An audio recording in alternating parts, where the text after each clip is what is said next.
Selon le dernier rapport de l'Office algérien interprofessionnel des céréales, la production céréalière du pays s'est établie à 40 millions de quintaux au terme de la campagne 2014-2015. Une hausse de 14% par rapport à la saison précédente, malgré les mauvaises conditions climatiques, notamment la sécheresse. Les autorités algériennes tablaient dans un premier temps sur une récolte céréalière de 43 millions de quintaux sur une superficie globale de 3,3 millions d'hectares exploités. Nous avons enregistré une production de 40 millions de quintaux de blé dur et tendre durant la campagne de cette année.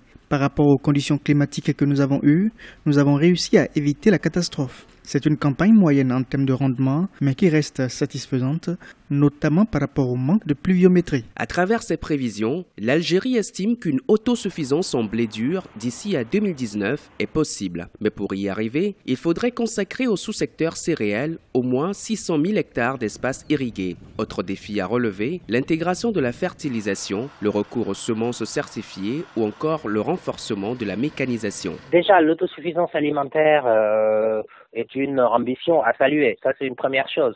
Il va falloir faire énormément d'efforts. Tout n'est pas qu'une question de surface cultivable. Le rendement est également important. Les semences sont importantes. Le soutien aux producteurs agricoles en matière d'accès au financement, de renforcer la mécanisation de l'agriculture, de l'encadrement des producteurs, une fois que la volonté politique est là, et surtout que l'Algérie en a besoin dans le cadre de la diversification de son économie. En Algérie, la production céréalière a souvent reculé depuis le rendement record enregistré lors de la campagne 2008-2009 qui avait dépassé les 60 millions de quintaux. En raison d'une forte sécheresse, cette production avait chuté à 45 millions de quintaux en 2010 avant de remonter à 51 millions de quintaux en 2012.